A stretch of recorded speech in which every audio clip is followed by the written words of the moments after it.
नमस्कार। आज हम रक्षाबंधन के जाने पहचाने त्योहार पर थोड़ी गहराई से बात करेंगे। हाँ, बिल्कुल। रक्षाबंधन मतलब सुरक्षा का बंधन। आमतौर पर भाई बहन के प्यार का प्रतीक माना जाता है।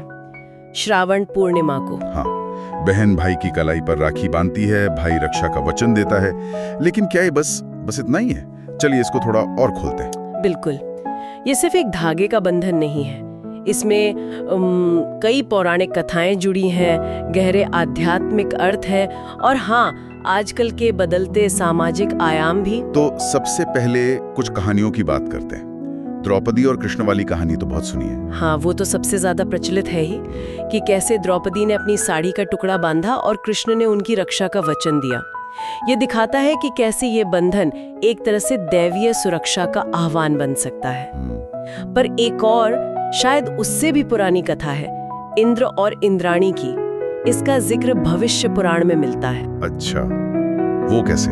उसमें पत्नी यानी इंद्राणी ने युद्ध में अपने पति इंद्र की रक्षा के लिए असुरों के खिलाफ एक मंत्रों से सिद्ध किया हुआ रक्षा सूत्र बांधा था। अरे, तो ये तो पति पत्नी के बीच का रक्षा सूत्र हुआ, भाई बहन का नहीं। हाँ बिल्कुल, इससे यही पता चलता है कि शुरू में इसका दायरा शायद सिर्फ भाई बहन तक ही सीमित नहीं था, ज्यादा व्यापक था शायद। ये तो वाकई दिलचस्प बात है। तो ये राखी सिर्फ एक धागा नहीं बल्कि एक रक्षा सूत्र है।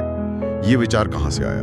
मतलब कितना पुराना है ये? हाँ, रक्षा सूत्र, इसकी जड़ें शायद वैदिक काल तक जाती है।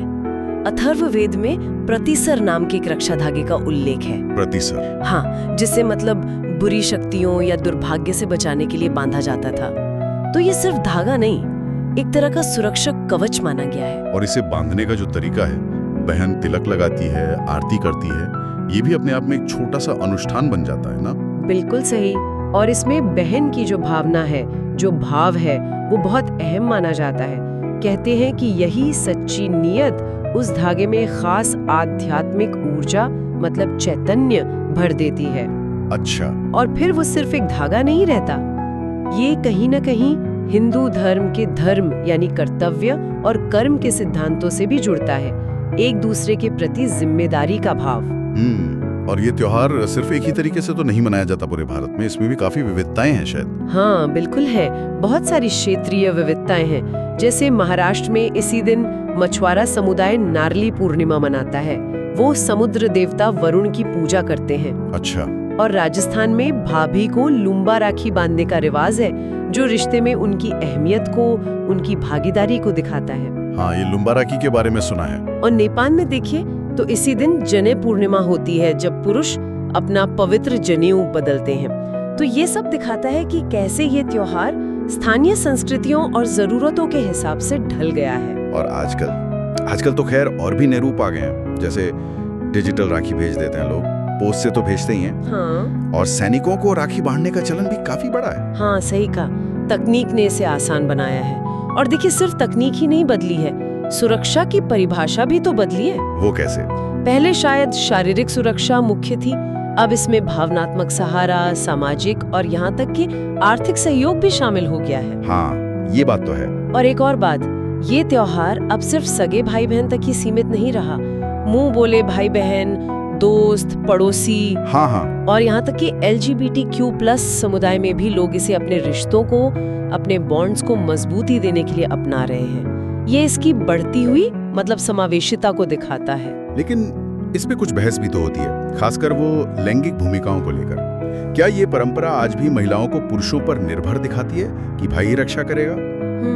ये एक बहुत जरूरी सवाल है आज के दौर में। देखिए, पारंपरिक ढांचा तो यही दिखाता है कि पुरुष संरक्षक है। हाँ। लेकिन अब जो आधुनिक व्याख्याएं हैं वो आपसी समर्थन और समानता पर ज्यादा जोर दे रही हैं कि ये एक दो तरफा रिश्ता है, सहयोग का, सम्मान का। मतलब नजरिए बदल रहे हैं। बिल्कुल। और एक और पहलू है बाजार का प्रभाव, कमर्शलाइजेशन।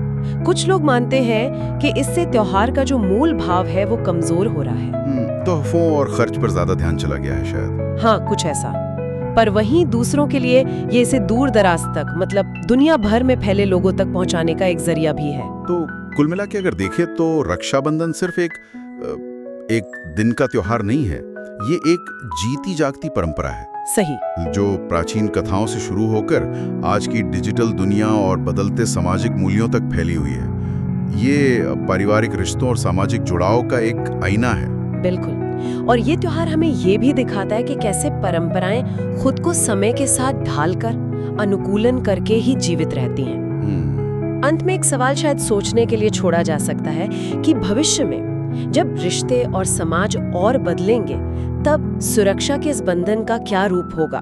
हाँ। क्या इसका जो मूल भाव है अपनेपन का, एक दूसरे की देखभाल का, वो बना रहेगा, या फिर ये कोई बिल्कुल ही नया अर्थ ले लेगा? ये सोचना दिलचस्प होगा। अगर ये पॉडकास्ट अच्छा लगा हो तो लाइक करें, चैनल को सब्सक्राइब करें। हर हर महादेव।